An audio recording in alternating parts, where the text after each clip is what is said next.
আসসালামু আলাইকুম। হ্যালো সবাই, কেমন আছেন? আশা করছি সবাই ভালো আছেন। আমরা আলহামদুলিল্লাহ আল্লাহর অশেষ রহমতে আলহামদুলিল্লাহ ভালো আছি। তো আজকে রান্না করব কয়েক পদের সবজি দিয়ে একটা সবজি রান্না করব।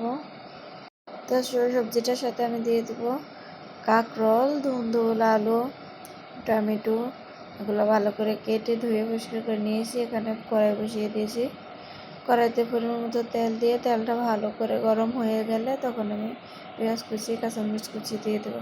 পেঁয়াজ আর কাঁচামরিচটা যখন ভাজা ভাজা হয়ে যায় তখন এত সুন্দর একটা ঘ্রাণ আসে, মনে হচ্ছে অন্যরকম একটা ফ্লেভার, ভালো লাগে। তো এখানে আমি সামান্য একটু হলুদ দেবো, তেলে দিয়ে আমি বাজিটা দিয়ে দেবো।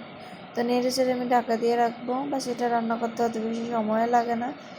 এখানে ঢাকা দিয়ে আমি দেখে নিয়েছি আলুটা সিদ্ধ হয়েছে কিনা। জাস্ট আমার রান্নাটা শেষ। দেখতে কেমন হয়েছে অবশ্যই কমেন্ট করে জানাবেন। তো এখানে করলা দিয়ে মাছের ঝোল রান্না করব। সেম কড়াইটি বসিয়ে দিয়েছি। আমরা মাটির চুলাতে রান্না করি, হাঁড়ি পাতিলে তো বেশি ময়লা করি না। যত রকম রান্নাই করি, 4টা পদ রান্না করলেও আমরা একটাই কড়াইতে রান্না করি, ঢেলে ঢেলে।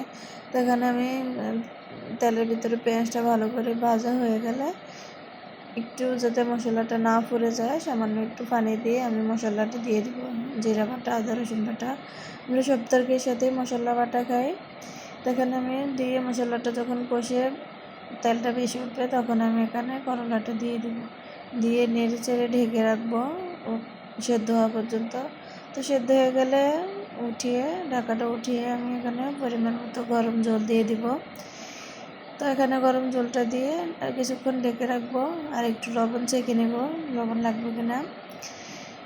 তারপরে বলক আসলে আমি মাছগুলো দিয়ে কিছুক্ষণ রান্না করে আমি তরকারিটা নামিয়ে নেব। এই যে আমার রান্না করা শেষ। কেমন হয়েছে অবশ্যই জানাবেন। আল্লাহ হাফেজ।